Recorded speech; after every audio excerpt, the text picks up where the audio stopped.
Good afternoon, everyone. Madam Chair, we are now live on YouTube, and I believe we have a quorum. Awesome. Thank you, Nicole. Welcome, everybody. It is Friday, April 16th. We are convening our Cvta Regional Priority Subcommittee meeting. I believe this is our fourth meeting. Thanks, everybody, for making a 2-hour window this week to continue to, hold on a second.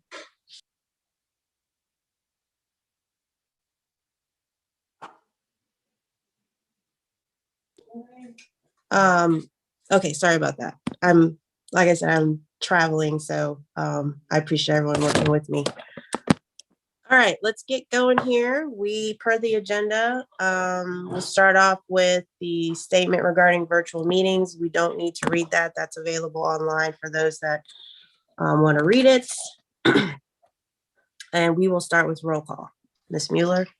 Thank you, Madam Chair. Good afternoon again. I'll start with Chesterfield County, Ms. Smith. Here. Chair Walker. Here.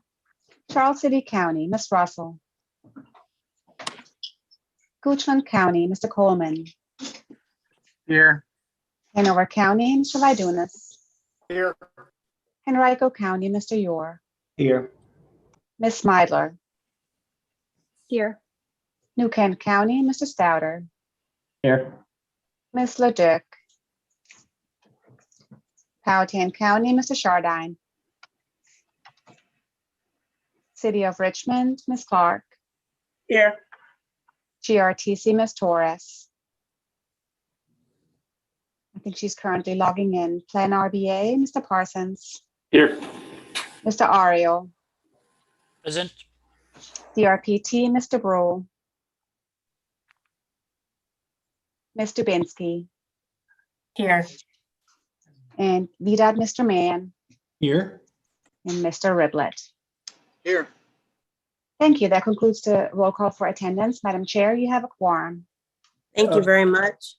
Hey, Okay. Nicole, this is Andrew. I'm serving as Brett's alternate today. Thanks, Andrew. I'll make a note of it. Thank you. Thank you. Thanks, Andrew. Okay, we will move on to any consideration of any amendments to today's meeting agenda. All right, hearing none, we will move on to approval of the March 19th, our last meeting, meeting summary. Is there a motion, if everyone's had time to look that over, to approve that meeting summary? I'll move for approval. Second Thanks, Joe. from Barb. A motion from Joe, second from Barb. Thank you very much, everybody. I guess we just call out in favor of accepting the meeting summary. Say aye. Aye. Aye. Awesome. Anybody against that? Opposed? Okay, great, good. So that is done. And then public comment period. Ms. Mueller, any public comments that we need to entertain? No, Madam Chair, we have not received any requests to address the committee today. All right, so let's get rolling. We are on item 4, work tasks. So Joe, if you can bring up the slides, or whoever is doing that. We haven't met in a couple weeks, so we made a good call last time to extend our meeting to 2 hours to see if we could get through our agenda, pick up where we left off. So let me see, hold on a second. Are the slides up? I shared my screen and I think Okay. they're up. Hold on. Can you see the slides? Not yet. Not yet. All right. All right, let me go into my email and download the Okay. presentation real quick. You know, Okay. that would probably be the best bet.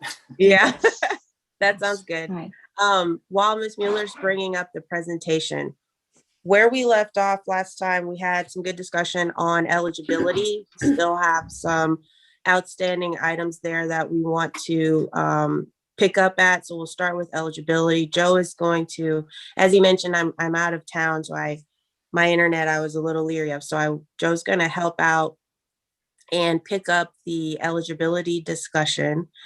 And then from there, we'll discuss evaluation measures. And then the last two items, let's talk about, have an open discussion on leveraging and how that should impact prioritization process, what folks' thoughts are on leveraging, as well as application process. So you can advance to the next slide. Again, today's goal, let's wrap up eligibility, get that to it, button that up, and then pick up with evaluation measures. We should have time. If you advance to the next slide, Ms. Mueller. Regional eligibility evaluation measures. I'm thinking if we could spend, I think the measures conversation might take some time, but I think if we can leave some minutes at the end there for leveraging an application process, that would be good. And then we also need to talk schedule. I'd like to think through that a little more and see if what folks' thoughts are on this updating the schedule. So let's jump right in to eligibility. And Joe, I'm gonna hand off to you to kind of kickstart us. Okay, right. And thanks for uploading the slides, Nicole. So at our last meeting, we gave everyone a homework assignment, and that was to identify the top 3 projects in the region. So this was a non-binding poll. There were no limitations as to where the project was located, what the type was, benefit, cost, any of those considerations, just wide open in terms of just trying to see where our minds were in terms of what we thought were the most important projects. And so these are the results. We have omitted the names of the locality that submitted each one. And you'll see that overall we had 21 submissions. And of those, 17 fell into the highway, I'll call it the highway bridge category, because we had a couple bridge submissions. 3 fell into the bike ped category and 1 for transit. And then among those, we had several submissions that were of the same project. So the big takeaway here for me, as I see it, is that at least in the view of this committee, the most important projects or needs seem to involve things that are major undertakings that have real regional impacts. So what we don't see is we don't have a streetscape project, we don't have a turn lane improvement, a transit stop. These are big items that will have big impacts. So if I could advance to the next slide. So what I see here at this point is, we seem in previous discussions to have been trying to expand the project poll kind of to the lowest common denominator to get it as big as possible. But, the results, at least from our initial poll, kind of indicate something different, that we really are striving towards larger, trying to solve bigger problems and achieve big things.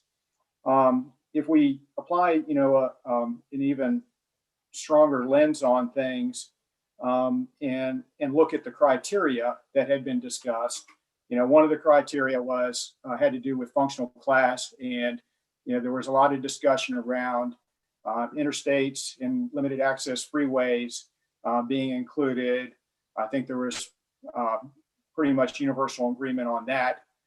It's with respect to principal arterials, or there was also agreement around that. Where there were some differences was when we boiled it down to collector. But if we were to use interstate, principal arterial, freeway as kind of the dividing line, you can see that everything that was submitted would come in. Except this Magellan Parkway extension project, we don't have enough data to say yes or no on that one, but everything else that was submitted would fall into that category. Where we begin separating a bit is over the threshold, ADT thresholds. There was some discussion of a 30,000 ADT versus the 20,000 ADT. And with respect to the 30,000, and I have to take back something I just said. Initially, the projects were listed as principal arterial would not have screened in. They would be eligible in terms of functional classification, but if you look at it in terms of ADT 30,000, none of those would qualify. If we were to lower the bar to 20,000, then that would bring in 2 of the 3. So, just again, the way I see things and is that this is a first cut, and I think I expect that this is going to operate a lot like Smart Scale first round, where we established some criteria, or a criteria was established, and then after the first round, they went back and looked at it and made some adjustments, and then in the second round, they made further adjustments, and that this process will continue to get refined. And unlike Smart Scale, where I think in the first round, there was a very liberal view of things that was kind of more inclusive than exclusive in terms of projects qualifying. I think, the approach here is one to kind of tighten things up and then perhaps look at expanding that in subsequent rounds. So as Chesa indicated, what our goal here today is to try to come to some consensus on these criteria. We can go to the next slide, please. Oh, and I'm sorry, I'm going to have to share my screen. What I wanted to bring up was the map showing the ADT network to see what that looks like. And let me see if I have success doing this. If not, I apologize. Oh, let's try this.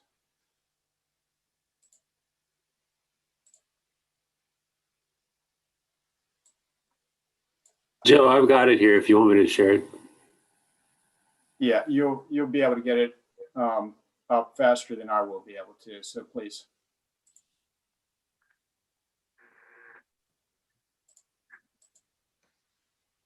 Now I need to. There we go. Oh, here we go. Okay. Yes, thank you.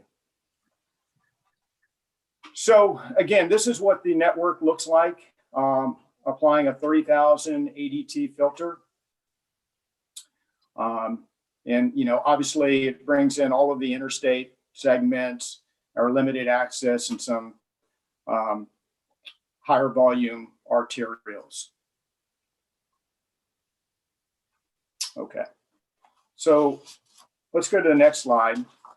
We could, and we can come back to that if we need to.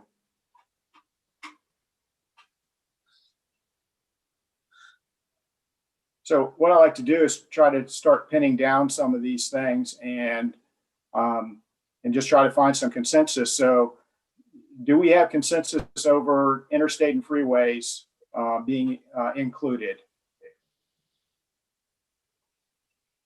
Anybody Yes. have any issue with that? No issues from Barb. Okay, No issues from Henrico. okay. Anybody else? Yeah, no issues Okay, from Goochland. Okay, so how about arterials? First, irrespective of ADTs, do we think that arterials should be eligible? I say yes. Principal arterials? Principal arterials, yes.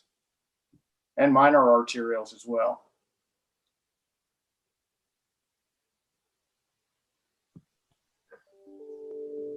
Anybody object to principal and minor arterials? All right. No objections. Does anybody feel like we should be going to the collector level? No. That's Chesa. Yeah, I agree. No collectors. Okay. Let's go back to arterials and talk about thresholds. We wouldn't apply a threshold to the interstates, and even if we did, I think they'd all easily meet the 30,000 ADT. You know, you've heard my bit on this. So what do you, I feel pretty strongly that we should set a fairly high bar initially, but we have to be together on this. Thoughts on the ADT threshold of 30,000? I know we've had some initial discussion last week, but let's put it back out there for this discussion today. 30,000 ADT starting. And we had also, I'd say we also had talked about looking at some projections. And when Jess and I were talking about this offline, we really feel like the best and the easiest approach would be to use the existing counts. That way everybody is using the same database and we don't have to get into kind of the murky area of projecting volumes, and you can come up with a lot of different answers when you begin projecting volumes. Hey, Joe, this Keeping is things Barb. simple is the theme. Yes. I like the idea of having it more constrained, the eligibility more constrained to start with, and then opening it up in future rounds. Joe, this is Diana. Yes. I think that the city of Richmond does not agree with the 30,000 ADT, nor do we agree with constraining it greater now and looser in the future. I think it should be, especially in the early years with the CVTA, that it should be less constrained, especially by the technical people. And I've had some thoughts on the whole constraint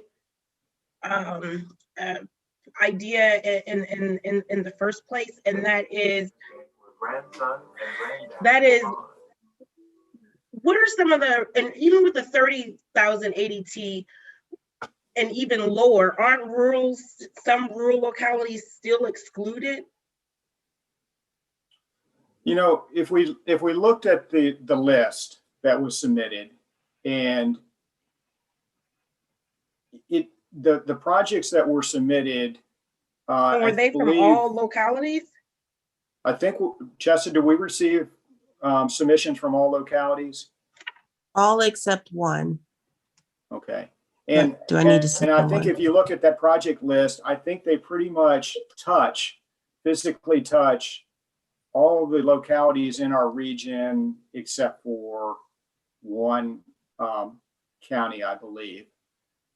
Not to say that if you were to look at it kind of more holistically in terms of benefits, I feel like that project list that was submitted initially benefits every single one of the, I think we can show direct line benefits to every single one of the regions or counties in the region among that list. But I think with the exception of one locality, there are at least several projects that are actually physically located within those localities, including the city. I think there are 3 projects: the I-95 64 overlap through the city, Bryan Park interchange, Fall Line, and I think there's one other. The Commerce, I-95 Commerce. So I think all of those projects with respect to the city would benefit, you're located in the city and would benefit the city and the region. Mr. Vice Chair, if I could, I think that there's still the defining point of whether or not physically touching equals regionally significant. I don't think that they are one and the same. And again, constraining it to a point of where localities that would have projects that they could provide justification of the regional significance is important and allows for some flexibility and the types of projects and where the projects would potentially be funded from, as far as the localities that would submit them. So I think this is a very rigid process in which we're not really accounting for or yet applying any kind of qualitative, equitable types of analysis into what a locality would submit as a regionally significant project. Although again, that's my bottom line issue with the constraining and whether or not we should be constraining again at this level versus putting projects through a process. And, it's constrained even if you say each locality can submit 10 projects per funding cycle. I mean, that's a form of constraining the list. I don't think that it has to be where potentially regionally significant projects are pretty much, put out of the process because of something like an ADT. Well, thank you. I would just say this, that I agree that, touching a locality does not equate to being a regional, have regional benefits. I would also say that we are constrained in a sense by the dollars.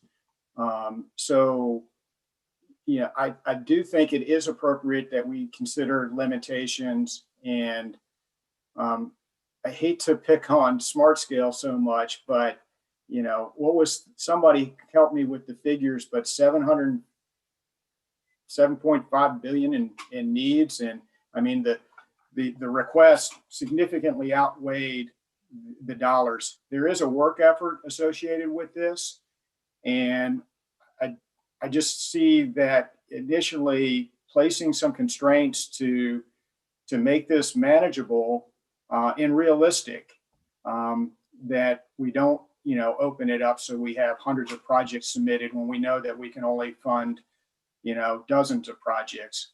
I just don't see the benefit in doing that.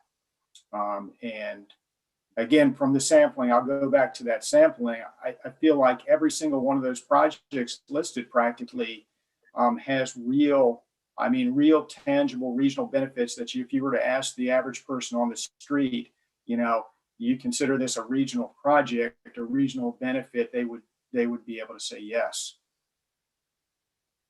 It's an interstate. True.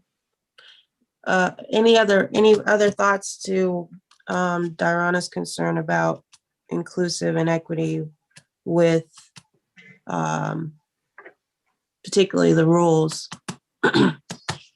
Madam. Yeah, this is Andrew. I don't know if this is one way to get a little bit more rural roadways eligible, but the Arterial Preservation Network, VDOT has identified those roadways as having a major impact on regional mobility. And then looking at the difference between the 30,000 ADT map and that would capture a little bit more of Route 60 in Powhatan. It would include Route 60 in New Kent and Route 33 in New Kent. It would get some of Patterson Avenue in Goochland and a little bit of 250 in Goochland. So I don't know if we could include segments that are on the Arterial Preservation Network, even if they aren't 30,000 ADT.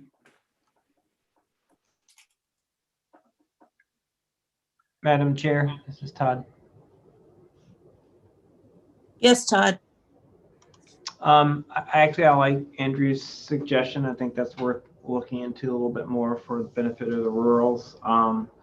I still think that 30,000 is probably a little high on the arterials. Maybe 25 would be more reasonable. I mean, I respect the desire to limit the universe of projects to a manageable number, but as we discussed before, there sometimes, a 30,000 vehicle per day volume on an arterial doesn't necessarily give you justification for a project. You may already have the capacity to handle that volume, as opposed to if you have a restricted section of an arterial that has less than 30,000 vehicles a day, but still needs improvements. You're kind of arbitrarily eliminating a project that might otherwise be regionally significant just because you don't have the capacity and you need to add the capacity to get to 30,000.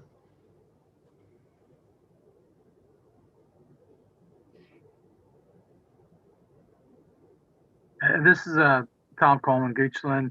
Yeah, just speaking sort of Goochland centric. Route 288 and 64 really are the problematic roads for us, and way beyond our ability to ever address the concerns. So I think we're supportive of, the impacts of those roadways are impacting our secondary road network.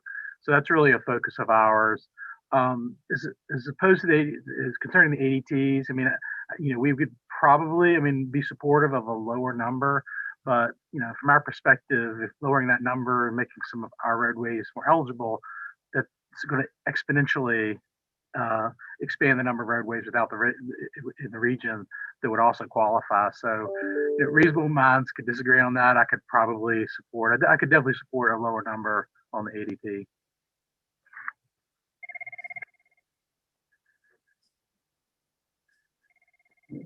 Any other discussion on the ADT threshold? Madam Chair, if I could just follow up with, again, the city is putting in our input really because of the gridded urban system that we have, and not as suburban as some of the counties. And again, we asked for that consideration in regard to the ADT.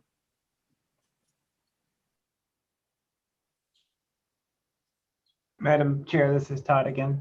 Yes, Todd. If I could direct this question maybe to Dorana. So looking at several of the projects on that list that are in the city, Arthur Ashe Bridge replacement, Mayo Bridge replacement, they don't meet the 30,000 threshold. They meet the 20,000 threshold. So.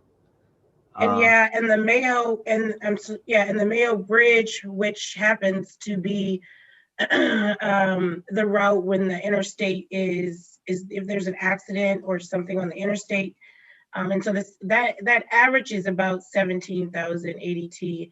But again, when there are incidents, it can surpass that.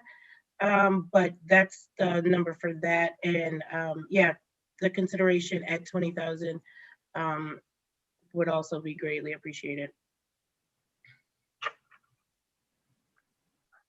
So based on the discussion, a reduced threshold of 25 or 20,000, is there a lower ADT if we were to say 20,000?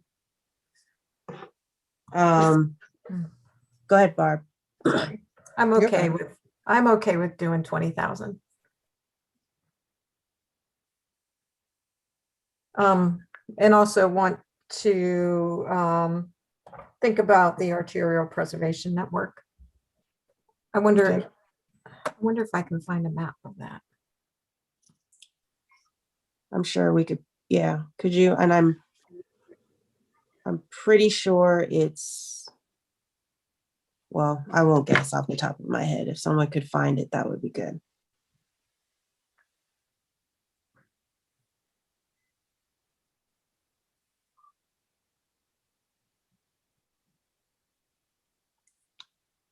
While somebody's bringing that up,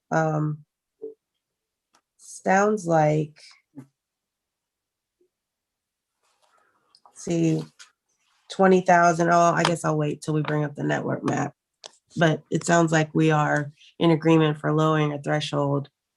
We're sitting at 20,000 for consideration right now. We'll review this arterial network and see if there's any insight that can provide. While that's coming up, again, thanks, Shane. Shane popped it into a link in the chat box, I believe. my perspective on the rules consideration and benefiting from a regional project that may not be wholly, within their jurisdiction. I think that's the benefit of the, if it's a truly regional route, then it's going to serve, other constituents outside of just where it's located. So even if some of the rules may not have a project that qualifies, their citizens, I suspect, would be on some of these major roadways. And again, my interpretation is this is the regional pot of money to advance. And again, we're debating what's regional, and we're trying to define that and draw a cutoff. So, and then we're trying to do that within the environment of not enough money. So I know we keep echoing the same thing, but I'll just put that out there again. Okay. Madam Chair, this is Nicole. If someone could maybe guide me as to what you want to look at specifically on this map. I think this is good. I can see here, if I start in Chesterfield and work work clockwise, 360, 60 is in there. Courthouse, I work my way up. You can see Broad Street through, what is that? Or not that Broad, that's the east-west road there to the west.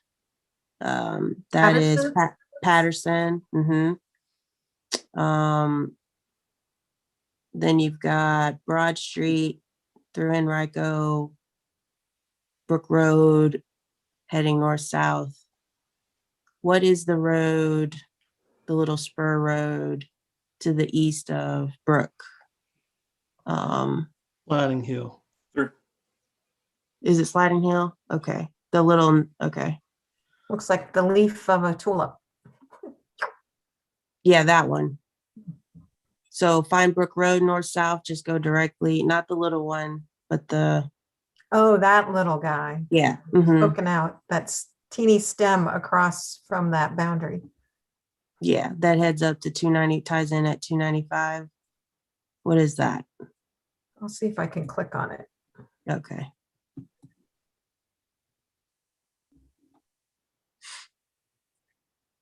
I could click on it, but here we go. Just point to it, maybe. I know someone knows. 656 North in Hanover, 656. Sliding Hill. Okay. And then the one bar that to the south. That tulipy one. Let me see. It's in Enrico, right? Where did my map go? Oh, here it is.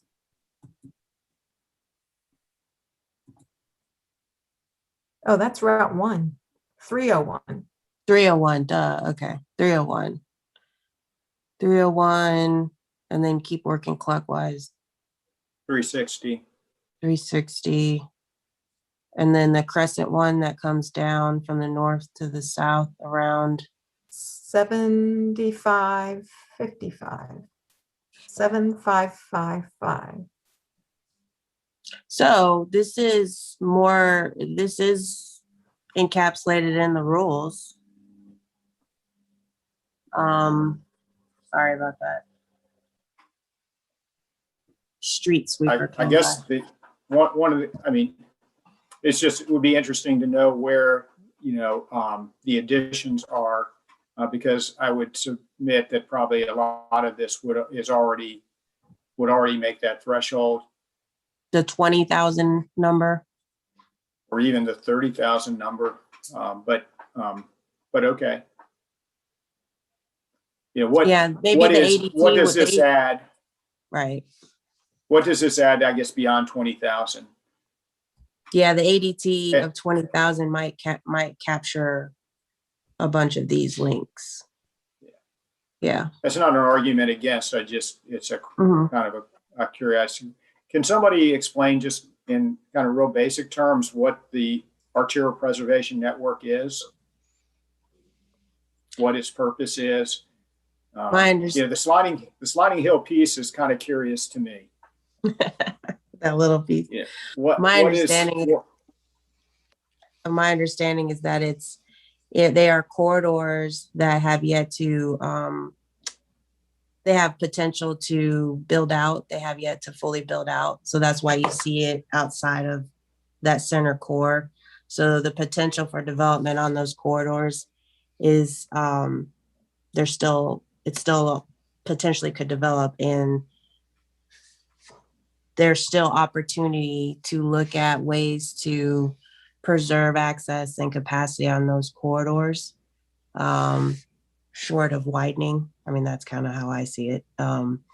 And so you have opportunities for land use and access and, innovative ways to preserve those corridors so that you don't have to just wholesale widen. And I'd probably do a good job of that. I know VDOT's on the phone or on the line. Probably could clarify that better than me. Madam Chair, just this is Mark real quick. Andrew's provided a link in the chat to the VDOT's website on the Arterial Preservation Program. Has some good summaries in there and good information. I think what you were describing is totally correct, but that link is there as well.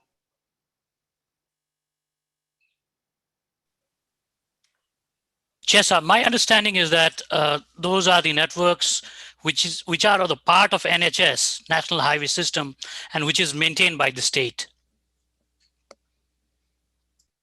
Well, yeah, maintained by the state. Mm-hmm. I'm with you there. And I think there are some rules about what kind of projects you can pursue on them. Getting back to the whole access management, let's not just automatically go to widening, right? It's where you have to do that corridor study and look at alternatives. Right. Exactly. Yep. Before you can widen, you have to show that you're able or not able to manage capacity and access in other ways. And it's meant to, the access that control is meant to inform some of the land use decisions by the locals as well. So because you have to show that you have to show alternatives, that's supposed to help inform some of the locals as they make land use decisions, to try to balance that out, if that makes sense. So. Hey, Chesa, I wanted to point out that you're about in 30 minutes. Okay, thank you. All right, so I need to wrap this up. How do we wrap up thresholds? It sounds like we have consensus that that 30,000 is too high. I heard folks say that they would be amenable to something less than 30. I heard 25 and 20,000 a day out there. Arterial Preservation Network, those networks being considered for eligibility from the rules. We asked the question, if we were to lower the ADT to 20,000, 25, 20,000, how much more of those arterial preservation networks would be covered by that threshold reduction in threshold. So I guess I'm throwing out to the group some direction. Can we make a call at 20,000 a day? Do I need to go back and present some more information on this?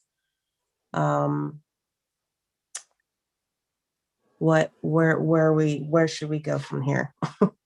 Direction wise. I know it's tough. My preference is to set 20, but I would like to wrap up the eligibility part of it, and I'm okay with 20. Okay. And Chesa, this is Diana. Yes, I think that the 20,000 is good. And just thinking about the Arterial Preservation Network, and then the last thing that was coming to my mind were the corridors of statewide significance. And so do we want to say 20,000 ADT or on one of those on the Arterial Preservation Network and or corridor statewide significance? just thinking about that as well, and kind of the state planning that's gone into those being regionally significant. And then I'm sorry. I can wrap it up. You're fine.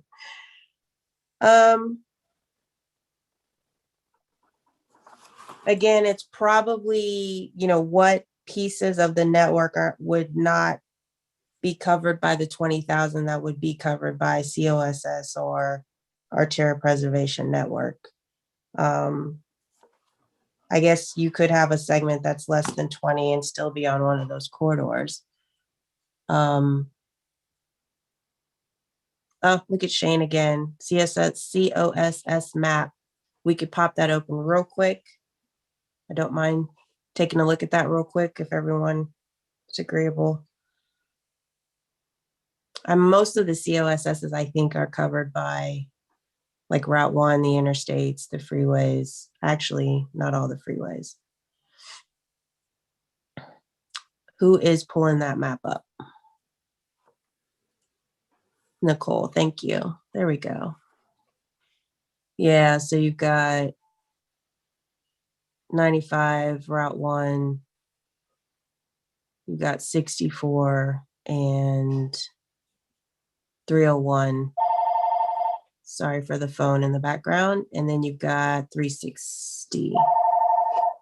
So I think most of these, and is that Broad as well, I believe. So that, just using Hanover as an example, 301 would not be listed otherwise, I don't believe. But the corridor of statewide significance would bring it in to eligibility. Right. It doesn't have the volumes, number one. Mm-hmm. Well, as And far interesting. Yeah, I contradict myself because I do want to make sure we don't get a giant project list, right? But when you think about something that's eligible, it's hard to say like it's on the corridor of statewide significance, but it's not regionally significant. Mm-hmm. That doesn't line up, right?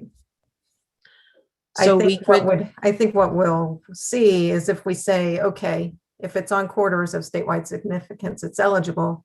But then when you do the scoring, if it's a lower volume road competing against 95, 64 overlap kind of stuff, it's going to kind of shake out that way. Okay.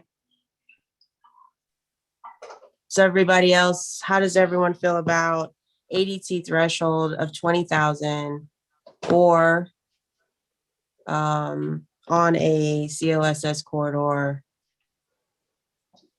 and an Arterial Preservation Network corridor as being eligible as a start for eligibility? I'm fine with that. Enrico supports that. All right, we are moving. Anybody else against that? ADT of 20,000 COSS or Arterial Preservation Network corridor. All right. And again, we can, well, like Joe said, we can revisit this. Hopefully in the future, we'll have to make some refinements. All right. Anything else with eligibility, Joe? I think we may have gotten some general consensus there. Yeah, do we need to just review the new alignments?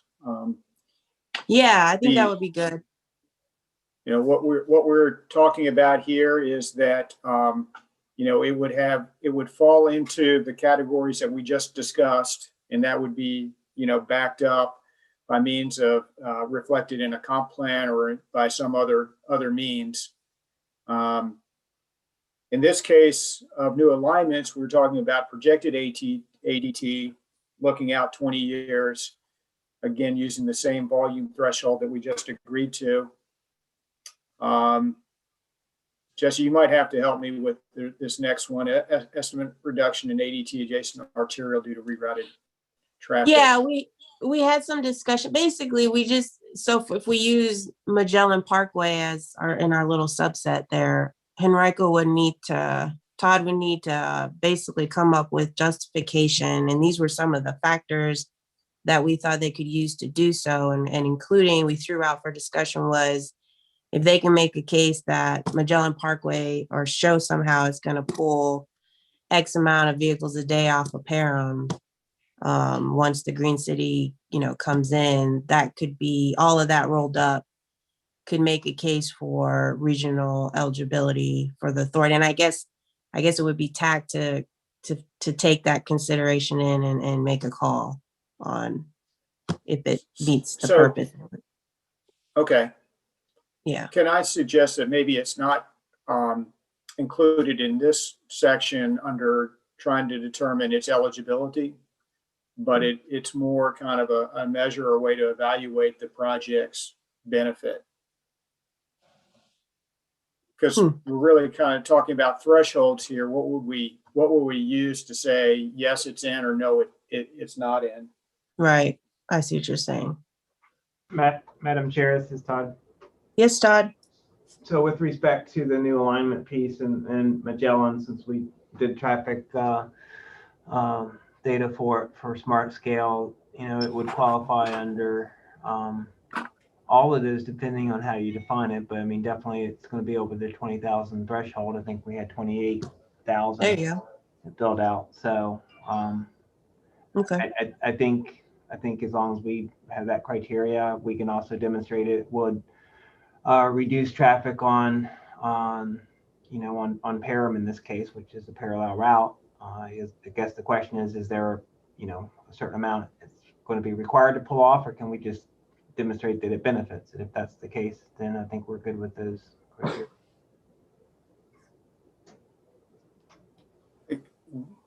And I lean towards simplifying things, and I just suggest that we take that piece out. And I think it's a hard thing to do. I mean, you have the latent demand, and although, using the same example, it would draw, but we know that that's always seems to be backfilled with other traffic. I just think it's just too difficult at this point to try to quantify. Madam Chair. I'm with you. Yes, Todd. So to Joe's point, I mean, if you think about it, if we just use kind of the same criteria, with the possible exception of the classification for new alignment, if we can demonstrate that it will have over 20,000 vehicles a day, once built out, I think that'll be fairly limiting, because there's not going to be that many new facilities that are going to be built out that have that much traffic, unless it's, a reasonably significant roadway serving a major generator. So. Okay. Anybody else? Barb, I thought I heard you say something. I'm good with getting rid of that bullet. Okay. All right, Todd. So what I heard you say is you are in agreement with eliminating that bullet as well, as long, assuming the ADT threshold can be shown as a requirement. Okay. All right. Very good.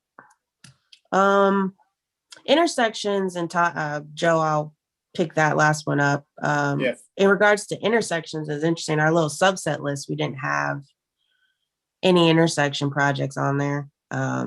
But I assume I can see there being, the intersection of our two arterials that meet the ADT threshold that someone would want to submit for a regional project. So I presume we want to keep intersections in, and then at least the intersection of two arterials, we're not specifying minor versus principal, but just two arterials with one of those legs having an ADT over 20,000.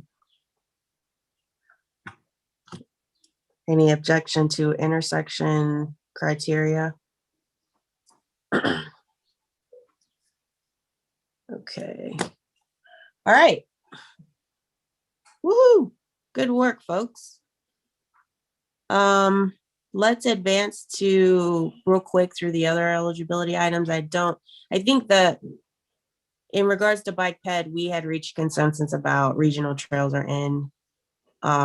we are noting that that they need to have some sort of informed alignment, be it conceptual, but that, have some sort of alignment that has been looked at or defined. Any comments on bike ped for eligibility? I think we're good there. In terms of rail, intermodal, and transit, the big takeaway rail and transit, the big takeaway from our last meeting was we were limiting those funding requests to just leveraging funds for either a local levering funds for leverage, using funds to leverage or to provide local match to be used with other sources. I think that was the big takeaway from the rail and transit projects that would be eligible. Any comments? And we're going to talk about leveraging in today's meeting too. So, and then intermodal we didn't have a lot of discussion on, they were just in. So any comments on rail, intermodal, transit? Madam Otherwise, Chair, yes, Todd. question on intermodal. Maybe, Yeah. questioning the definition as it relates to park and ride lots. Yeah. Have we determined what that means? No. Are you getting at something specific, Todd? I am. So intermodals generally, and our friends at VDOT or Department of Rail can step in, but intermodals typically freight related. If we mean multimodal, yeah, then park and ride would be eligible if it had transit service and cars. If it had, for example, it could be a trailhead for a regional trail because then it's cars and bikes. If that's the thought, then I think we should consider it being a multimodal. Yeah. I think you're on point there. I think that's probably not inaccurate. Whatever is more inclusive. Can we just call it multimodal / intermodal? There you go. We need a catch-all category for the others, essentially. Okay, let's call this category multimodal / intermodal. Thanks for that catch, Todd. All right. I think we may have developed our first round of eligibility criteria. All right, what time check is 2:24, so I think we are doing well there. Okay, evaluation measures. So we have defined what projects are eligible for the regional pot of money. And now let's talk about the difficult task of, and hopefully, the goal is to not make it difficult, but how are we going to evaluate the benefits of, per the code, it needs to be objective and we have to define benefits or measure benefits for each one of these projects. And because Smart Scale is all, in front of everyone's mind, we're all very familiar with it. It's a good jumping off point, I think, for discussion and consideration. So Smart Scale uses 6 factor areas with 14 total measures to evaluate benefits. And if you can go to the next bullet, advance. Yeah. So one thing that I'm just throwing out as a jumping off point for discussion and consideration is for the Cvta scoring process, let's score projects by category of project or project type and come up with a list of projects that are then ranked by project type. And I'm throwing that out as a starting point, assuming, and I use the I-81 corridor improvement plan as a reference point. So hear me out. VDOT came up with a package of improvements along the I-81 corridor. I think it was over 100 projects. They were all highway type projects.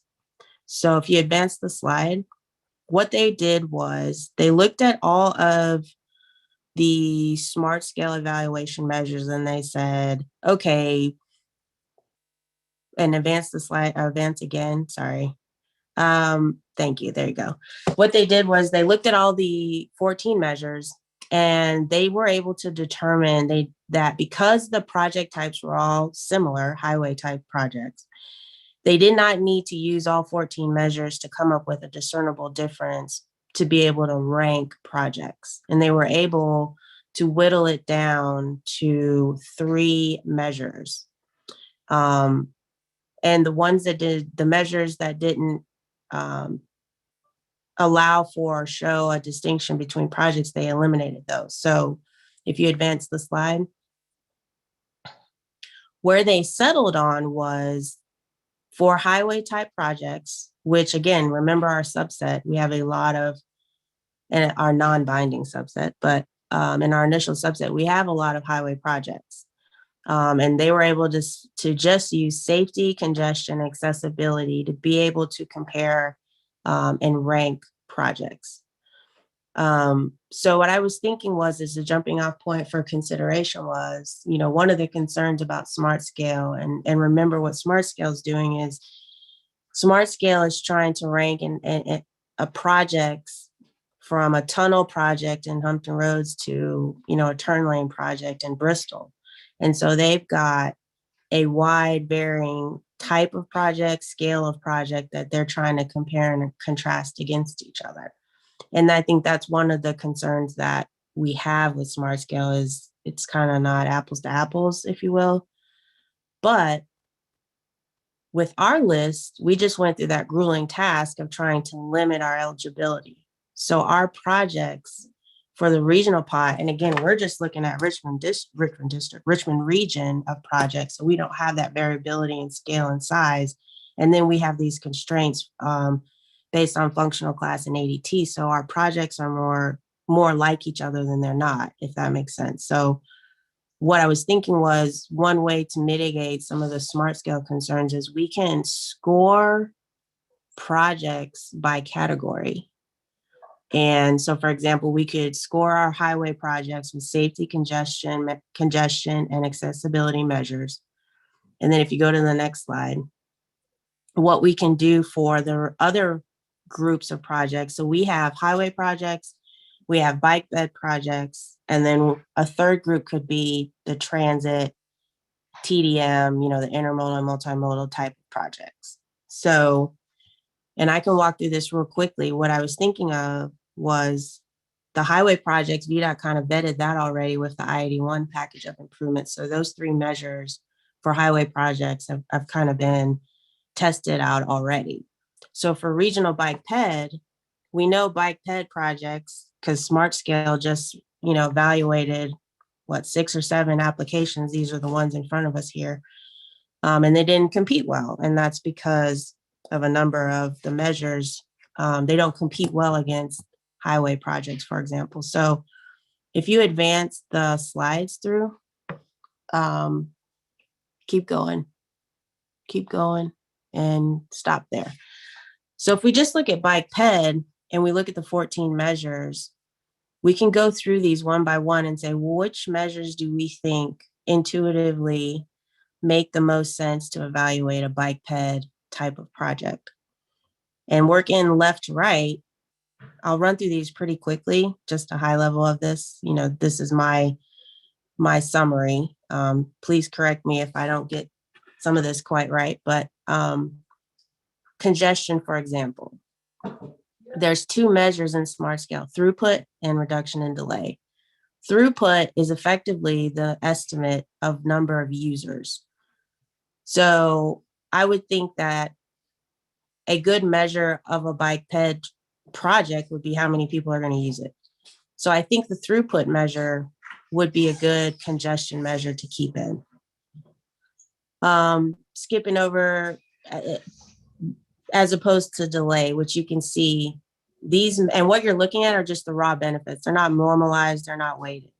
You can see that the regional bike ped projects for Fall Line Trail didn't score well in delay, but throughput seems to be a good measure of people. How many people would non-single occupancy vehicles would use that trail?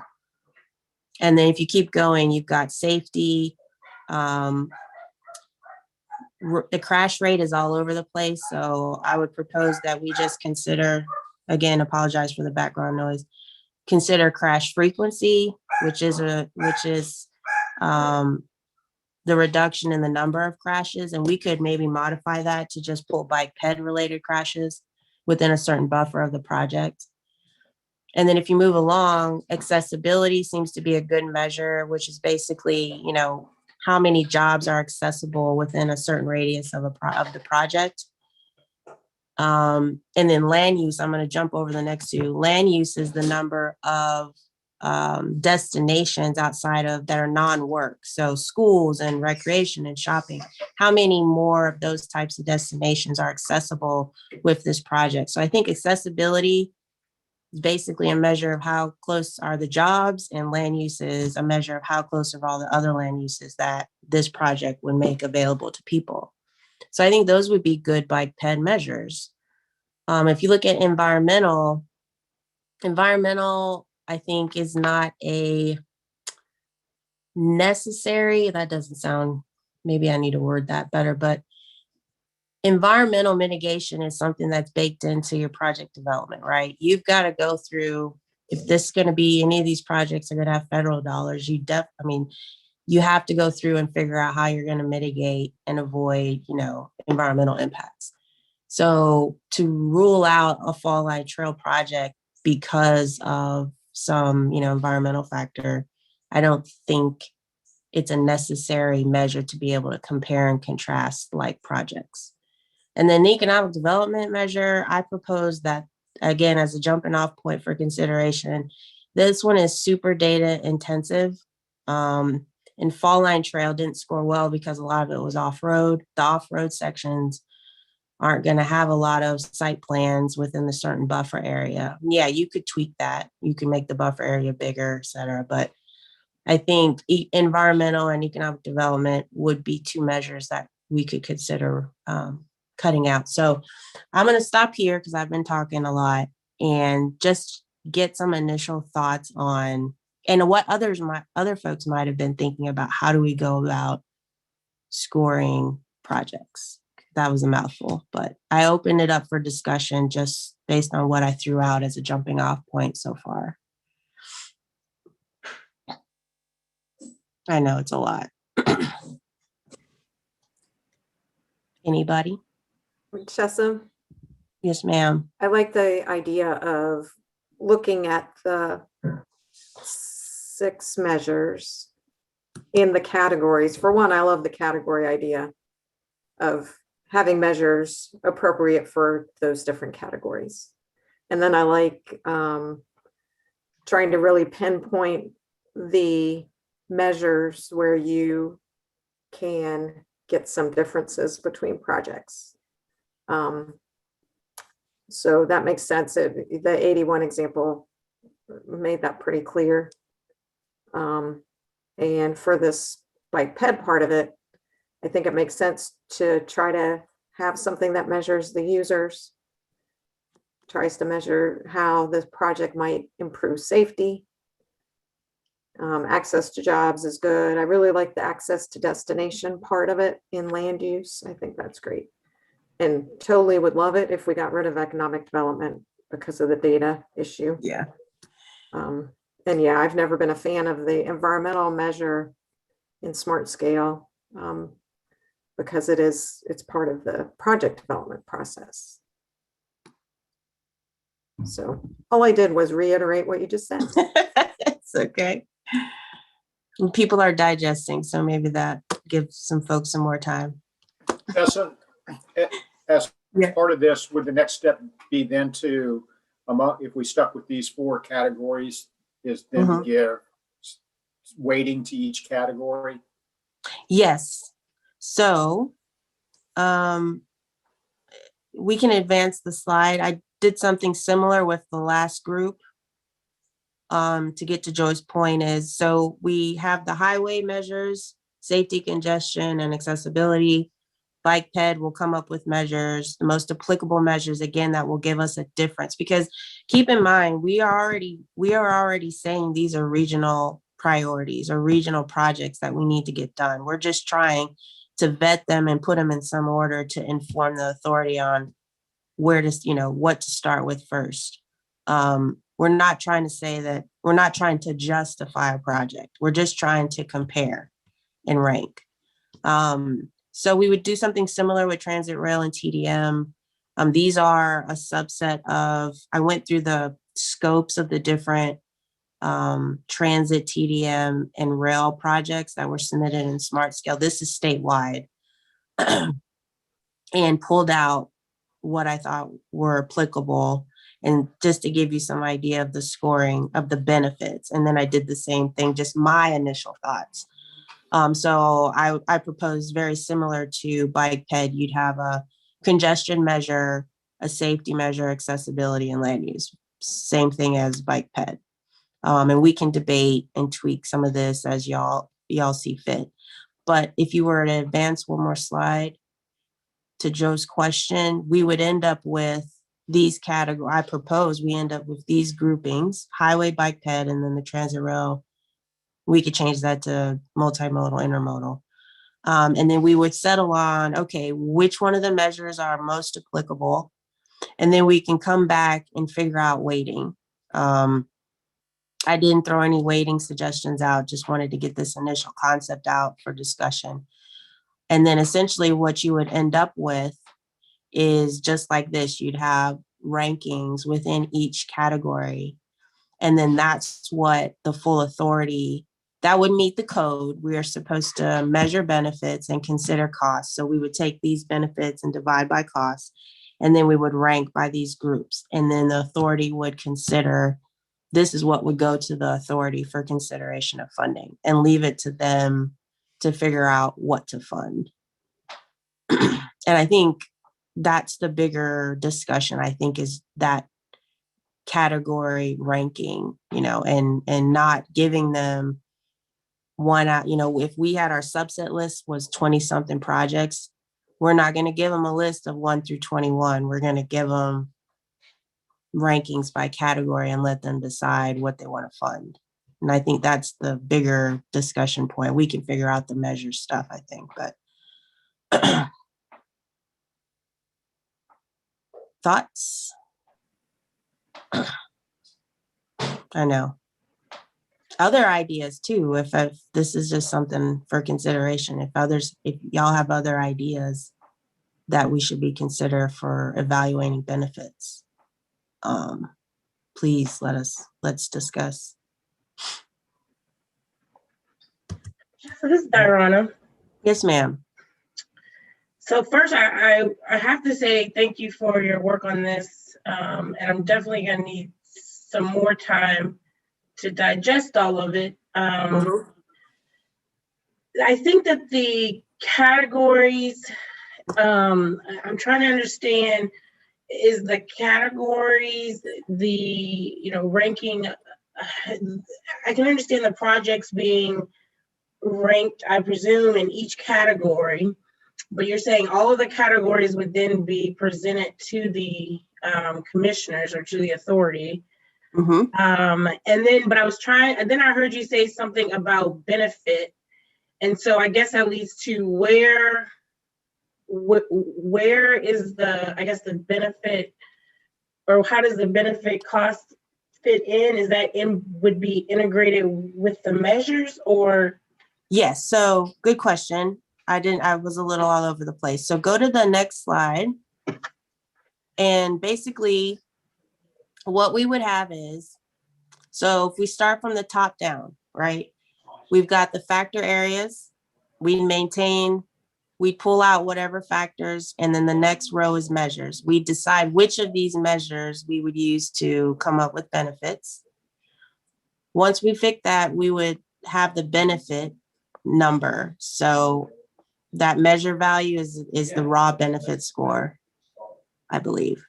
And then we would weight things based on, congestion should have this weight and accessibility should have that weight. Essentially, Diana, we would whittle down to a raw, we would have a benefit number.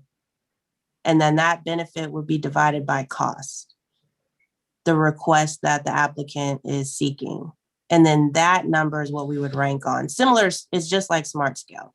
You'd have a benefit, you divide by cost, and then you would rank by category your projects based on that benefit cost number.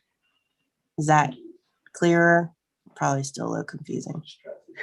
I mean, I think that it utilizes what I begin to say is the traditional BCA or benefit cost analysis. Yeah. Yes. And I do think that in looking at and putting on the equity lens, that there's consideration either for multi-criteria benefit analysis or something that really, again, I guess looks at some of the social impacts that the decisions and the benefits may be. So that would be the first thing I would say for the initial benefit cost analysis. And then the other part is, I guess, and maybe somebody can help me with this, Chet. So I'm trying to figure out where and how is this in line with Chet wanting us to use LRTP, potentially saying that could be a benefit to that. And then this sounds like this is a Smart Scale similar type, which means that it's different from the long range transportation plan. To my next statement of, is there nothing more simpler that we could be doing? I mean, I think it's either, again, is this different from yours, Chet? So, Chet, I'll let you field that question real quick, Tyron. So this is the long range transportation plan is scoring projects based on Smart Scale. So they're using these 14 measures and they modified a couple of them. So they're basically using Smart Scale. And then what this is proposing, the only real difference is two differences is we're proposing to use only some of these measures, not all 14. Let's pare it down to the ones that we think are the most applicable. And then the other difference is that it would be ranking by category. So the long range, so you have Smart Scale scoring, and then long range plan is using Smart Scale, plus they tweaked a couple of the measures. And then this is proposing to use Smart Scale with a few less measures and then just rank them by category. And then Chet, I'll let you confirm if I stated what you guys are doing correctly. Yeah, I think it's close. I mean, it's Smart Scale based, and we added some equity measures that are more GIS analysis components to expand the reach of the assessment. But I think the big difference here is, well, I mean, that's a big difference, but the dividing by category and eliminating some of the scores that hurt particular types of projects by doing that is the biggest difference I can see in terms of what Chess and Joe are looking at. And then with the dividing by category, is it then that the commissioners are presented with the projects within each category and they decide pretty much, I guess, up to the amount of funding that's there, which category or which projects that they want to fund? Is that what?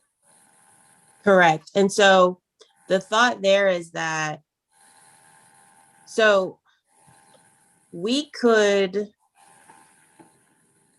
how I see this approach is that we're giving them just enough information to make an informed decision. We don't go as far as Smart Scale to give them one ranking, because we think that when you have the differences in the types of projects, that there's some issue with that of fully understanding the benefits. It's hard to compare different benefits across different types of projects. So by keeping them in category, they can see that of these highway projects, here's how they compare and contrast against each other. And then if they want to fund, sorry about the phone in the background, if they want to fund the highest transit project or the third bike ped project and the third highway project, that gives the authority flexibility to be informed of the benefits relative to cost per the code, but they have the flexibility and discretion to work together to figure out how to advance, as many projects or type of projects that they want.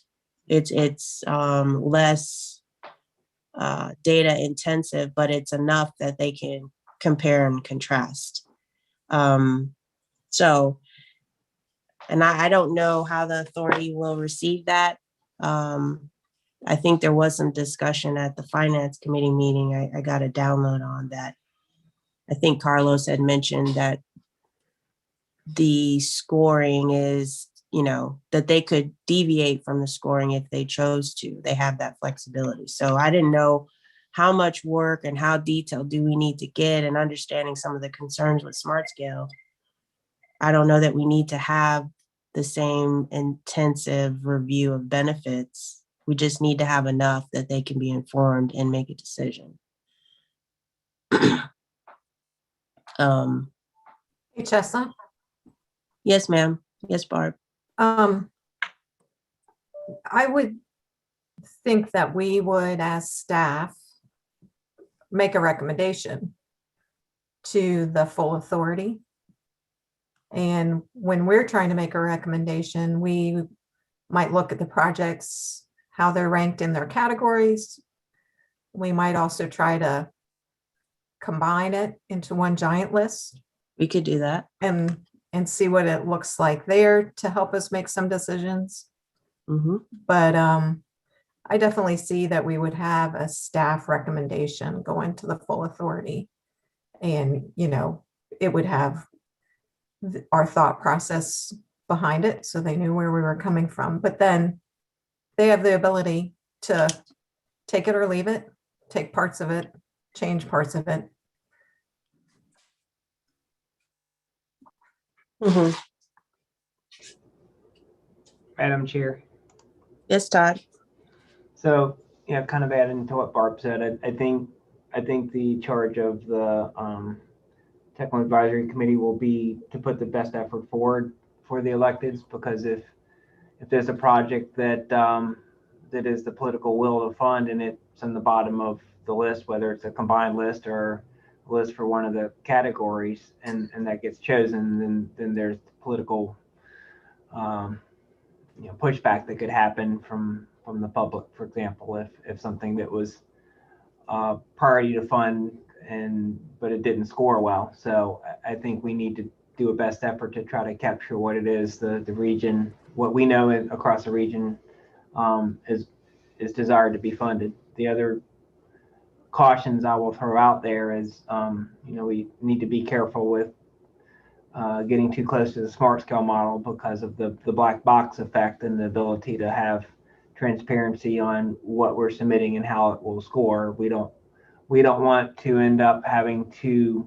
tailor our projects to the scoring system based on what we think might score well, as opposed to putting the projects forward that we as a region and as localities wish to fund. So there's a number, as many on here know, there's a number of things that contribute to that. There's the normalization issue. There's the apples to oranges across the different categories of projects. There's measures that disproportionately benefit certain areas based on crash rates in rural localities, land use in dense areas that kind of don't give you a true measure of the value of the project, that skew the scoring at smart scale. So we just need to be cognizant of that.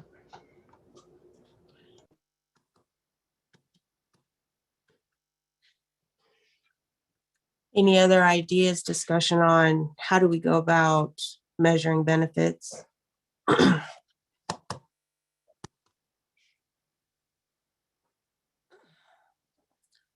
sticking with smart scale, modifying smart scale process. I will say, I'll throw this out there.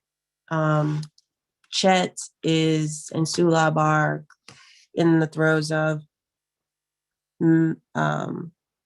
measuring benefits for the long range plan universe of projects. Chet, what is the timeline for those draft scores? I'll defer to Sula, but I think the plan is to have something by mid-May. Mid-May. And I'm just thinking out loud here. Now, mid-May might be too late, but they are, because the long range plan scoring is following each of these measures plus the equitable measure they're scoring, these measures right now. So we could test. I'm just concerned about the timeline, but we could test what we're, this approach or other approaches, because you will have the raw benefits for these measures. Yeah. So we could pare down the measures and rank by category. We could rank, in a group, and we could kind of see intuitively if things line up. Yeah, sorry to interrupt, Chessa. I mean, You're I fine. think that mid-May is the timeline for having the entire universe of projects finished in terms of testing. But with this subset of anything above 20,000, et cetera, Mm-hmm.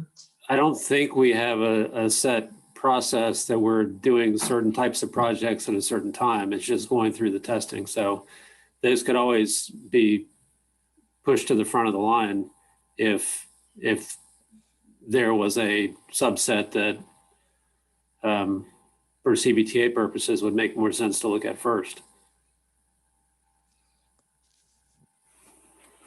Any thoughts on that to the group? We could, Sulab and Chet could pull out this subset, the non-binding list of projects, those 21, and, pull the measures out for those, and then we could test. I think that's a great idea.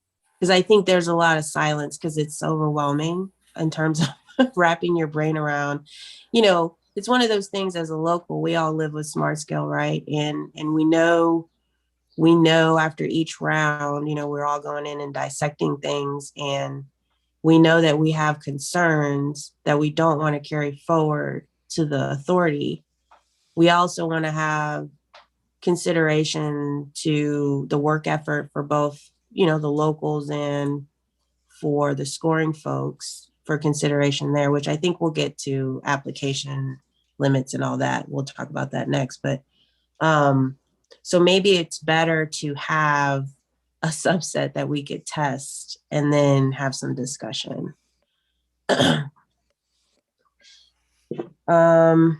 Okay. Sulab, did I overstep? That's possible, right? So I just wanted to clarify a few things. Number one is that we are using the smart scale measures, but we are using different tools and different data sets. So in case the CVTA projects are being scored by the OEP team, the results might be different because we are using simplified version for the safety as well for the throughput and the delays. We are just using travel demand model, whereas VDOT uses different tools. Like they use travel demand model for the complex projects, which has many parts, but for a simple turn lane projects, they use intersection level modeling tools, which we don't have access to. So the results might be different. As well as the data for accessibility, we are using our own data. VDOT is using, I think, nationwide purchase data from here, and we are using our own developed data. So obviously our data is better than a national level data because we have looked at through our lens. So basically it's similar to those in smart scale, but it's our tool and our data, so the results might be different. Interesting. But it'll be apples to apples because everything will be looked at with our data. Yeah, Right. that makes sense. Yep.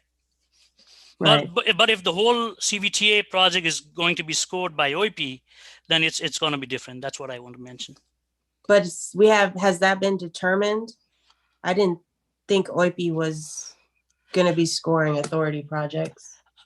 Because if we are using smart scale, if RRTPO is going to score it, we don't have that tools, neither do we have skills to score based on what Right. smart scale is. So I'm glad you clarified, so that there's a reason right there to use or to test with y'all's data sets and tools, because I assume, well, maybe I shouldn't assume that the planning organization is going to be scoring authority projects, right? right. We were wondering that. I mean, we haven't engaged OIP on that, question of who's going to deliver the scoring. So are there thoughts on that? Are we good with long-term? I would assume that everybody would be okay with Chet's group doing the scoring, or do we want to reach out to OIP? Discussion on that. Madam Chair. Yes, Todd. And Mark or Shane are welcome to jump in, but I think VDOT does some of the scoring on some of the measures for smart scale. It's not all OIP. Yeah, that's true. That's true. I mean, I guess OIP kind of leads. That's true. VDOT does a lot of the heavy lifting on the scoring. So I guess we need to have a discussion, because if we're going to test the subset, we want to do it with what our long-term plan is on who's going to be scoring. So I don't know that we want to use.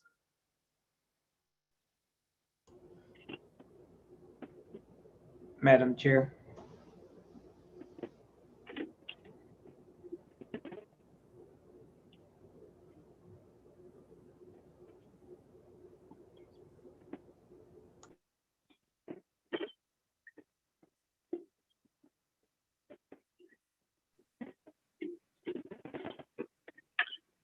I can't hear anything. Are you talking?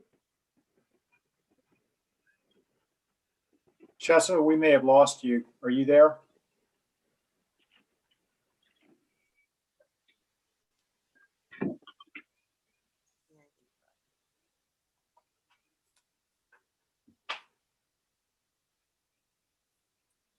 Somebody say something. We're able to see you, but we can't hear you. Can you hear me? Yeah. No? Okay. Barely.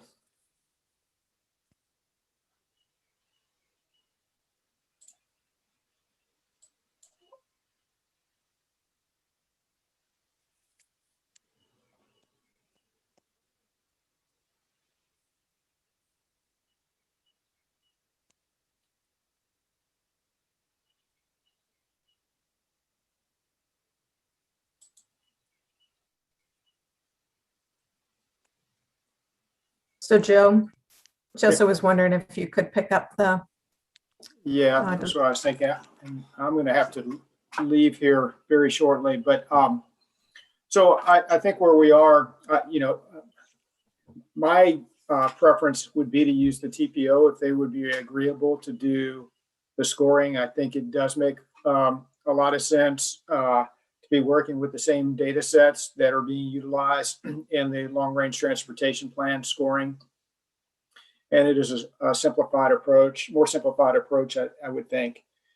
Barb, just kind of circling back, I do like your suggestion that that we do develop a recommendation that we present offline. When we were discussing this, I was kind of like looking at the easy way out and just leaving the rankings in the silos and call it our job is complete. But I think we do owe that.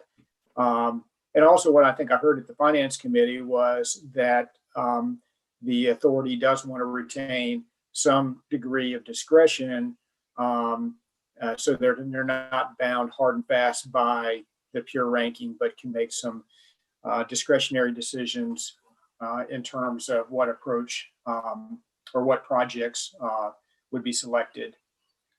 So where are we? Maybe we should go to the next slide. Project ranking and scoring. Tess is back because I heard the dog barking. Yeah. I'm sorry. Thanks, Joe. I ad-libbed a little bit. I'm sure you did fine. Yeah, so we had this discussion on the ranking and kind of devolved into testing out an approach with the subset that we have, and then kind of got stuck on a discussion about the MPO scoring versus VDOT scoring of projects, because it's a little bit different with the data sets and the tools.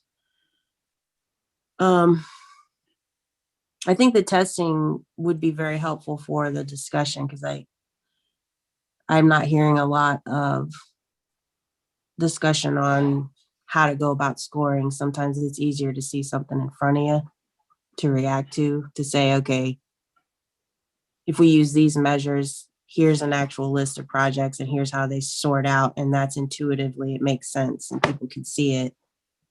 But to do that, we have to decide if we're gonna use Sulab and Chet's data set and tools to score,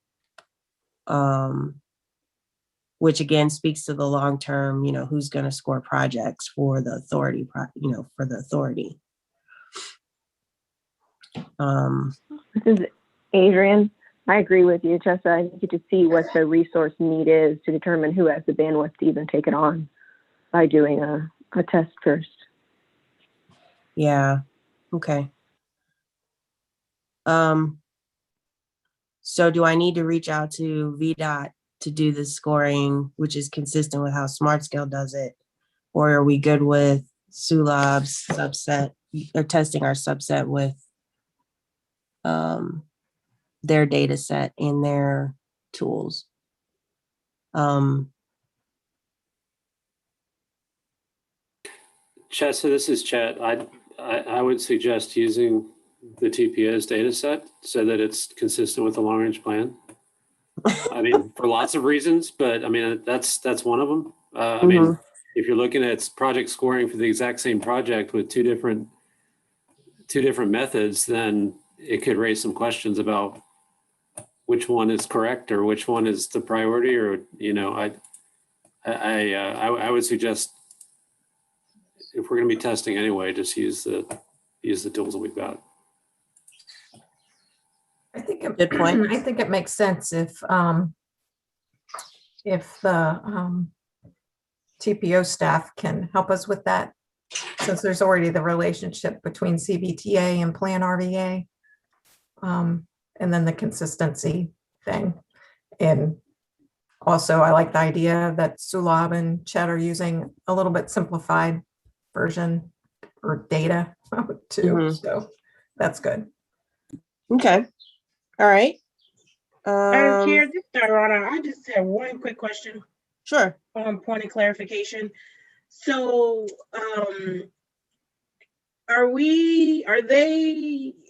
what about the conversation where we talked about those not using all of the measures?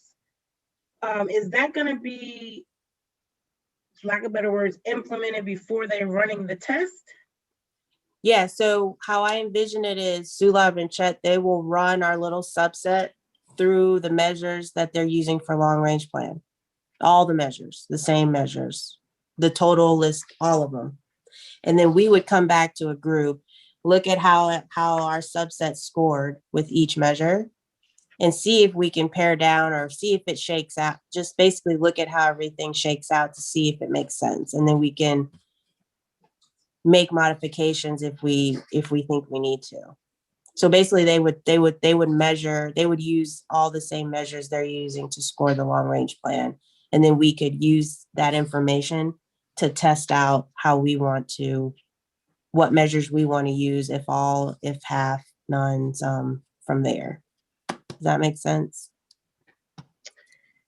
Yeah, I'm just trying to see when the subset is output, is that Mhm. really gonna give us, like, are we gonna be able to tell what we don't want in there?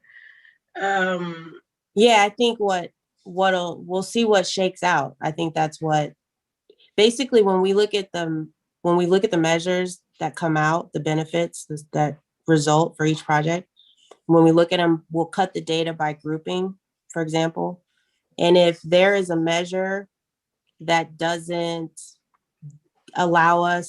show a difference, basically it doesn't add any information to let you basically sort and see any differences between projects, that may be a measure that we don't need. Or there may be a measure that doesn't fully represent the benefits the way we think it should.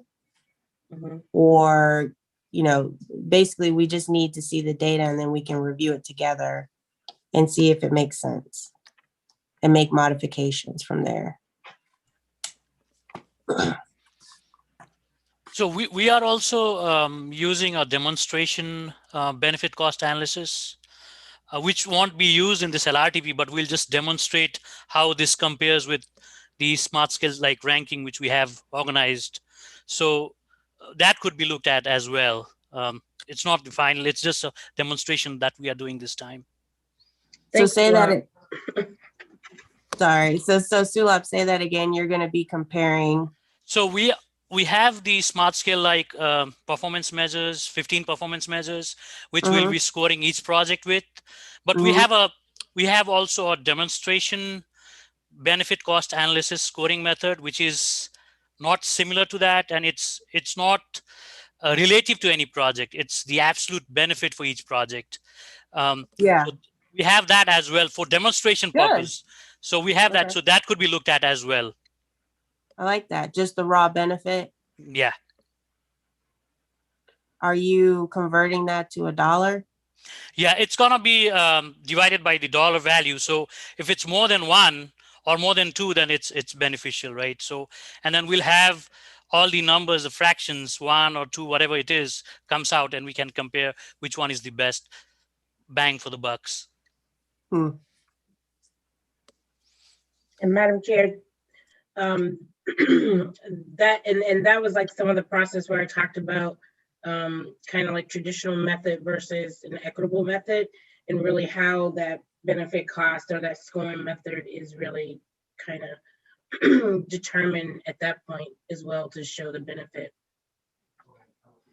Yeah, okay. So I will get with Chet and Sulab. Joe and I will get with them offline and see if we can put together, we'll look at the list of projects, use our subset as a test case, and I'll get with them and see if we can come up with a time frame of when they think they can pull this together. And then we can have a working meeting to review those scores together and see how we want to move forward with the scoring. And we can, Darona, to your point, at that point, we can see if the equitable part is there represented in the scores that we have, the scoring that they're using, and then we can go from there. So I think we need to see something in front of us. I think it's hard to kind of edit a process off of just, it's better to have a test case, I think. So. Madam Chair. Yes, sir. I think in terms of the test case, it may be worthwhile to add a couple other projects from each category. So you won't just have one BRT project and not have anything to compare it to, or one trail project. So that's we can talk about that later and figure out what to add. Okay, that sounds good. All right. Let's see, we've got 15 minutes or so. Let's go to the next slide. I think we've got some more work to do on measures, obviously. So I'll get with Chet and Sulab and we'll hash out some next steps. Leveraging real quick. Again, we only have 15 minutes, so we'll throw out some ideas, some discussion on leveraging. I don't know. So obviously everybody agree. I assume everyone is at the same agrees that leveraging and stretching the dollars, right, combining with other sources is a good thing, and plans to do that for the regional pot. Open discussion on thoughts on leveraging. Do we need to have guidelines on as it relates to leveraging? How are we going to determine the leveraging amount? Do we need to limit the dollar amount, the time frame? How do we want to hold up? Will funds be held up in leveraging as people go off for smart scale one round and they don't get it, and then they say, well, we're going to go after again, and then that money is tied up as people are searching for other funds. I don't know at this first stage of this, out the gate, how detailed we need to be with any leveraging guidelines. So I'm just opening it up for discussion to see, what folks' thoughts are on leveraging and what guidelines, if any, we need to establish for this first round. Madam Chair. Yes, Todd. Mm-hmm. So I think we definitely need limits on and sunsets on the leveraging. I think we definitely agree leveraging is important. That's something we've heard from our CTB member and some of the elected officials. I think it's gonna take some work to figure out how to do it, because part of it depends on what you're leveraging against. If it's a build or raise grant, the money's available pretty quickly. If it's smart scale, it's out however many years. So a lot of that kind of goes back to the fiscal modeling and any bonding considerations and all those factors are basically of the cash flow and availability to pay for stuff when. So I think that's probably beyond this group to work out the details at this point, but certainly I think we need to recommend sunsets depending on funding. And Barb pulled together some good notes on required match amounts by funding source that we can share. I could circulate that in advance of the next meeting and we can get into some of that information. So based on the different pots of money, what are the match amounts? If there are any requirements that could maybe help inform some of these limitations. Another question I would throw out to the group to think about when it comes to leveraging is, do we have limits on, so what if you have, which we do, if you've got $150 million, project, are we going to limit how much of that 150 million can be leveraged using regional funds? Chessa? Yes, ma'am. I think that in previous meetings, we threw out the idea of saying we wouldn't invest more than a couple years of the regional money to one project. Right. So that might be something to think about. And we didn't really decide that was going to be how it was going to go, but we just threw that out, and it could apply to leveraging also. Right. So if we're generating 60 or 70 million a year in the regional pot, if your project was more than 120, 140 million, then you wouldn't get more than that. Or no? Well, yeah, you wouldn't get more than that, but it also goes, if you had a $300 million project, would we say we're only willing to leverage up to 120? Right. Okay, got it. Yeah. And I think we need to think about that. Right. Oh, hey, remember someone was going to do a calculation for us. I think Joe asked for it. Tell us with smart scale, how the leveraging looks. Like, are people leveraging 99% of a project cost and winning versus Yeah. 10%? So I have that information. Joe's looked at it. I will present that at the next meeting. And Joe's looked at it in more detail than I have, but I think his takeaway was that there were no takeaways. that there wasn't any trend that you could put your finger on X amount, but I'll show that at the next meeting, and maybe there's something he's missing that, or that we're missing that we Maybe can. by project type. Okay.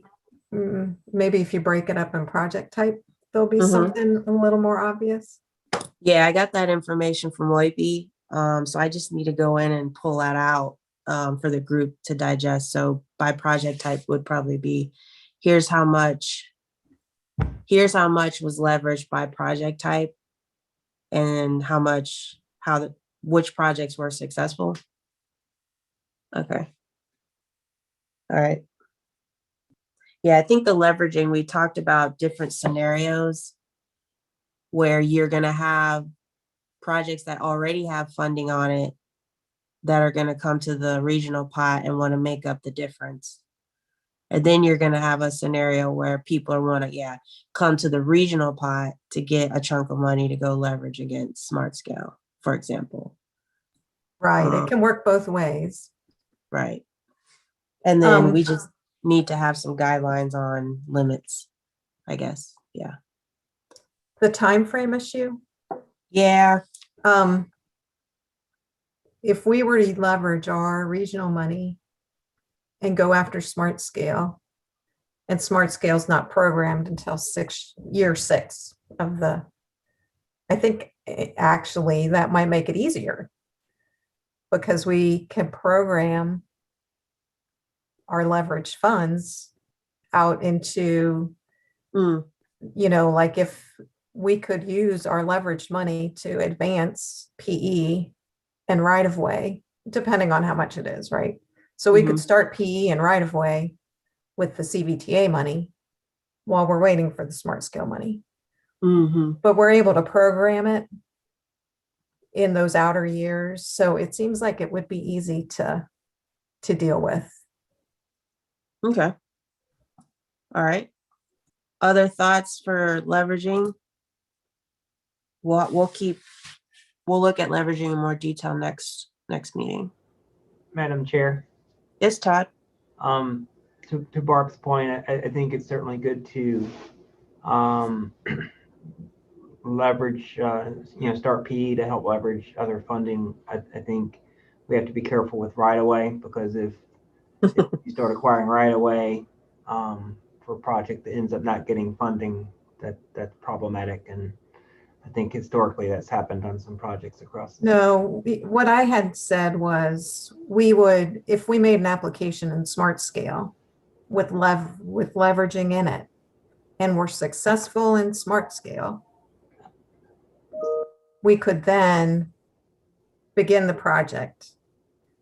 Yeah, we knew we had Smart Scale money. Yeah, I agree. I agree on that point. I think we just don't want to. We want to make sure we have funding for construction before we would do that. So if there's other scenarios, we need to be careful. Okay. All right. So we've got some limits, some sunset limits, dollar limits, considerations, advancing if you're successful, looking at previous rounds of Smart Scale, what leveraging has been successful. If we can glean anything out of that, we've got some information to share on matching amounts by funding source next time. So I think we can have a more in-depth conversation on leveraging next meeting. And then let me throw out with the last few minutes, if we go to the next slide, just be thinking about application process.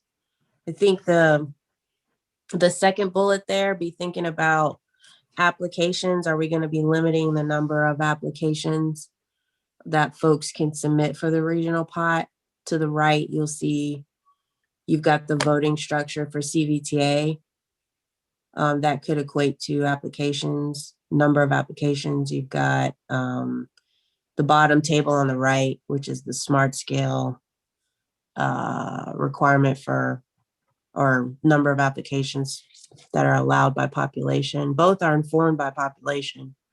And then you can always just give everyone the same number of applications. So just be thinking about, application process and, are we going to have readiness considerations or, give extra consideration or points to somebody's project who already, has X% design done or NEPA cleared or, anything like that. Are they going to have studies to back things up, stuff like that? And then the format, typical format, I'm sure we're going to require a scope, a narrative, a sketch, estimate, things like that. What other information are we going to require? And then how often are we going to open up for applications? We talked about using the regional pot for smart scale leveraging. So it probably needs to be off cycle to smart scale, which would be every other year or every, if you're going to leverage in smart scale, it'd be good to know if you got it or not when you applied the next year, the next round. So some of those details I want to discuss at the next meeting, see if we can start nailing down some of that info too. We have a few minutes if there's any thoughts on some of this to entertain, we can entertain real quick.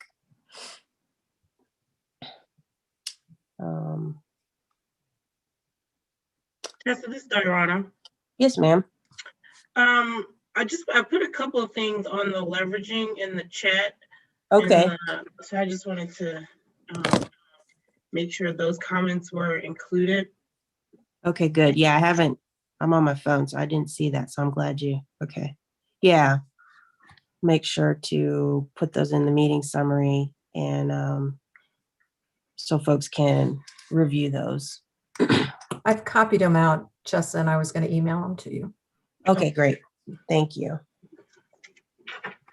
Thanks, Diana. Just FYI, everybody, we do get a transcript of the meeting, so of the chat box. So if you need that in the future, Barb, you don't have to go through the effort.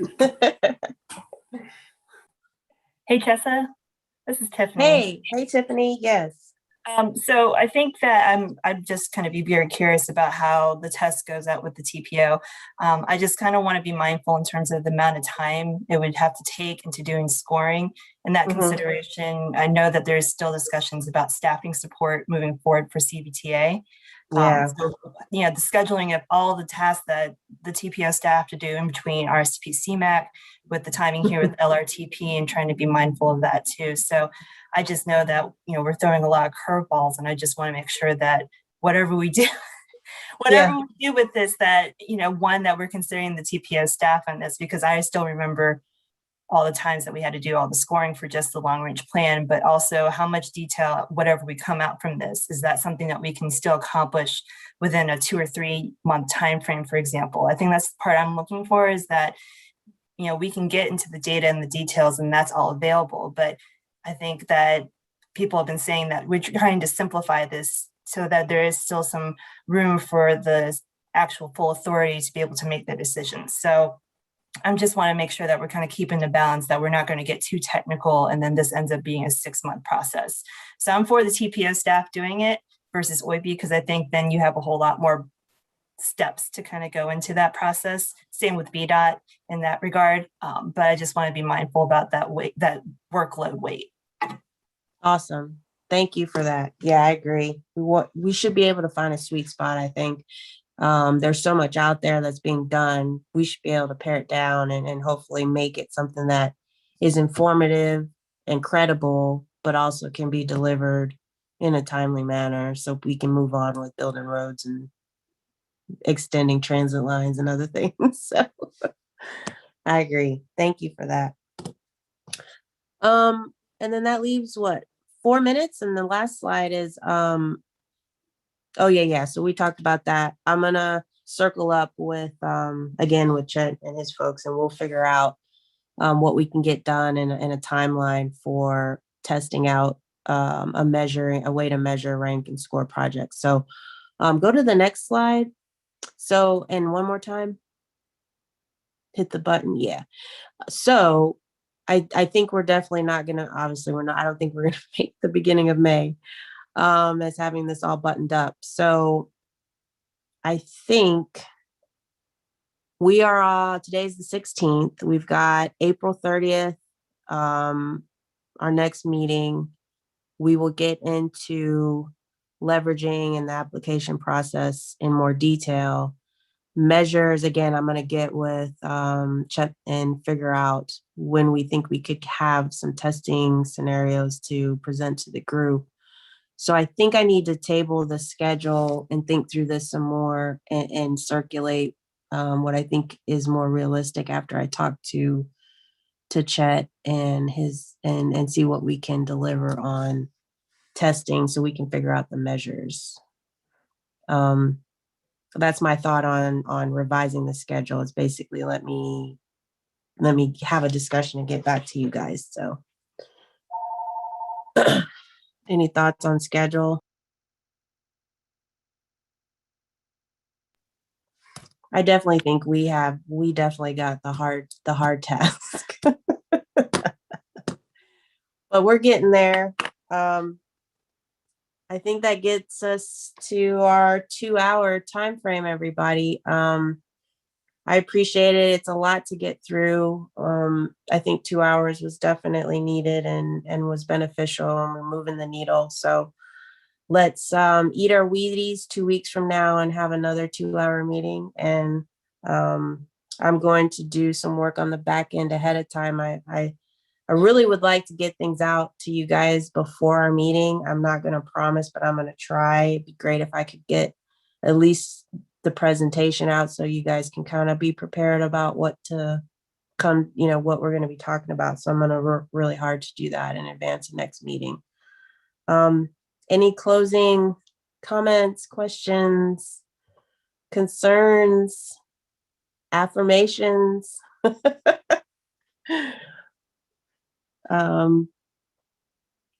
Hearing none, I will close out today's meeting and thank everybody for their time and input and participation. And we'll see you in 2 weeks. Thanks, Jessam. Thank you so much. Thanks. All right.